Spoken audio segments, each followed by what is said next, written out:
खुर्शीद जी अपने मृत बेटे विस्पी के साथ दिन में कम से कम 2 बार या कभी कभी तो 3-4 बार भी संपर्क किया करती थी, और ऐसा केवल वो सूर्योदय और सूर्यास्त के बीच किया करती थी। 14 अप्रैल 1981 को उन्हें स्वयं लेखन विधि से जो संदेश प्राप्त हुआ वो कुछ इस प्रकार थे। मेरे प्यारे मम्मी पापा, हम आपके विस्पी और रत्तू हैं। हम जीवात्मा जगत से पृथ्वीवासियों को आपके जरिए ये बताना चाहते हैं कि सच्ची राह पर, उस राह पर जो सर्वशक्तिमान ईश्वर की राह है, उस पर कैसे चलना चाहिए। तो मेरी प्यारी माँ, आप हमारे लिए ये किताब लिखिए और अपनी दुनिया के लोगों को जीवात्मा जगत के बारे में बताना, उन्हें ईश्वर के नियमों और कानूनों के बारे में बताना जिन्हें पृथ्वीवासी गलत समझते हैं, उन्हें बताना जीवात्मा जगत के विभिन्न लोकों के बारे में। अब यहाँ पे विभिन्न लोकों का जिक्र हुआ है। ये लोक क्या है? जीवात्मा जगत में 7 लोक का जिक्र हुआ है। हम इन्हें 7 तल भी कह सकते हैं। पहला तल सबसे नीचे और 7वां तल सबसे ऊपर होता है इस किताब के अकॉर्डिंग, क्योंकि 7वें तल के बाद विस्पी और रतु ने बताया कि आत्माएं फरिश्ता लोक में चली जाती हैं, जल्दी पृथ्वी पर जन्म नहीं लेती। एक तरह से देखें तो 7वें तल के बाद भी आत्माओं का अस्तित्व है, भले ही वो फरिश्ता बन जाए। पहले तल पे निम्न स्तरीय आत्माएं होती हैं और जैसे जैसे तल ऊपर की ओर बढ़ता जाता है, आत्माएं उतनी ही उन्नत होती जाती हैं। अगर डॉक्टर न्यूटन के रिसर्च को देखें तो उन्होंने भी आत्माओं को कई स्तरों में बांटा है, प्रारंभिक आत्माओं से लेकर विकसित आत्माओं तक। लगभग 6 स्तरों का तो वो भी उदाहरण देते हैं। यानी एक बात तो फैक्ट है कि आत्माएं अपनी उन्नति के आधार पर स्तरों में बटी हुई हैं। आगे विस्पी और रतु ने कहा, पुरोहितों की हर बात पे भरोसा कर लेना बिल्कुल गलत है, और इसी तरह हमारे सर्वशक्तिमान ईश्वर के सच्चे न्याय के बारे में बड़े बड़े दार्शनिक जो उपदेश देते हैं, उन पर भी भरोसा कर लेना गलत है। वे सब कुछ नहीं जानते। आप सच तभी जान पाओगे जब आप अपनी पृथ्वी को छोड़कर जीवात्मा जगत में जाओगे। हाँ, असली न्याय क्या है, इसे बताने के लिए कुछ पन्ने या कुछ अध्याय काफ़ी नहीं है, और न ही इसे कुछ किताबों से जाना जा सकता है।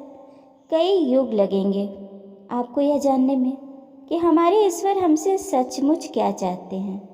इसलिए आपको बताने की हमारी यह कोशिश हो सकता है पर्याप्त न हो, लेकिन हम जीवात्मा जगत से अपने प्रियजनों और सभी पृथ्वीवासियों को ये बताना चाहते हैं कि सच क्या है। हम आप सबको ये बताना चाहते हैं कि आपसे बहुत सारी गलतियां हो रही हैं, जिनका कारण बेमतलब की कुछ धारणाएं हैं अथवा उन लोगों की कही बातें जिन्हें आप पवित्र और ज्ञानी मान लेते हैं। कभी कभी तो वे जो कहते हैं वो हमारे सर्वशक्तिमान ईश्वर के सच्चे नियमों और कानूनों के बिल्कुल विरुद्ध होते हैं। इस समय पृथ्वी पर दुष्ट और बुरी आत्माओं का बोलबाला है और अच्छे लोग तकलीफ़ों से घिरे हुए हैं। आखिर क्यों बुरे लोग सफल होते हैं और अच्छे लोग कष्ट झेलते हैं? भले लोग हमारे सबसे प्रिय सर्वशक्तिमान ईश्वर को इस बात का दोष देते हैं कि वह उनके साथ न्याय नहीं करते। और विस्पी और रतु के अनुसार पुरोहितों की हर बात पे भरोसा करना बिना सोचे समझे कि वो जो कह रहे हैं वो कितना सही है या कितना गलत है, यानी आँख मूंद कर उन पर भरोसा करना सही नहीं है। कुछ अच्छे लोग भी हैं, पर इस समय उनकी संख्या बहुत कम है। कुछ लोग धार्मिक अनुष्ठानों आडंबरों में इतना फंस गए हैं कि ईश्वर के जो सच्चे नियम हैं, वो हमसे जो चाहता है, इसका उन्हें भान ही नहीं है। हम उससे क्या चाहते हैं ये अच्छी तरह पता है हमें। किसी से पूछ के देखिए, एक लंबी लिस्ट तैयार हो जाएगी मांगों की, पर बदले में वो हमसे क्या चाहता है, शायद इसका जवाब किसी के पास ना हो। क्या कुछ भजन कीर्तन, कुछ किताबें, कुछ धार्मिक क्रियाकलाप, आरती वगैरह, बस यहीं तक सिमट के रह गई है हमारे ईश्वर की इच्छा? बहुत जगहों पर तो मैंने ऐसा देखा है कि व्यक्ति पूजा पाठ या तो डर के कर रहा है या फिर लालच से। मेरे घर में ये फला पूजा होती आई है आज तक, इस बार नहीं हुई तो अनर्थ हो जाएगा, कुछ अनिष्ट हो जाएगा। कहीं न कहीं ये डर ही तो है। ईश्वर से प्रेम नहीं बल्कि अपने अनिष्ट की ज़्यादा चिंता है। मुझे तो कभी कभी लगता है कि अगर ईश्वर खुद आकर उन्हें इस बात के लिए आश्वस्त कर दें कि फला पूजा ना करने से कोई अनिष्ट नहीं होगा, तो शायद वो पूजा करे ही ना। कितने लोग तो ईश्वर के सामने सिर्फ इसलिए जाते हैं कि मेरा ये काम करा दो प्रभु, इतना प्रसाद चढ़ाएंगे, मतलब वहाँ भी घूस देने से बाज नहीं आते। अगर प्रेम है, श्रद्धा है, तो जाइए ना उनके पास, बगैर किसी डर के, बगैर स्वार्थ के। जो चढ़ाना है चढ़ाइए, इसमें कुछ गलत नहीं है, लेकिन इसके पीछे की भावना बस प्रेम की होनी चाहिए, किसी मांग की नहीं। फूल, अगरबत्तियाँ, प्रसाद भले ही थोड़े कम पड़ जाएं, पर उनके प्रति प्रेम कम नहीं पड़ना चाहिए। और किसी के भी प्रति अपने प्रेम को प्रदर्शित करने का सबसे सही तरीका है उसके बनाए रास्ते पे चलना, क्योंकि हम ईश्वर को तो मानते हैं पर ईश्वर की नहीं मानते हैं, और यही सबसे बड़ी विडंबना है।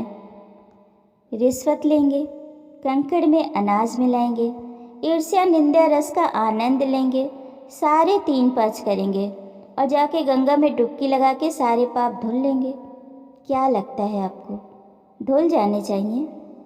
किसे धोखा दे रहे हैं हम, खुद को या ईश्वर को? ईश्वर को क्या लेना देना है इससे? हम अपना ही नुकसान कर रहे हैं, अपने खाते को गलत कर्मों से भर रहे हैं जो समय आने पर हमारे ही काम आएंगे।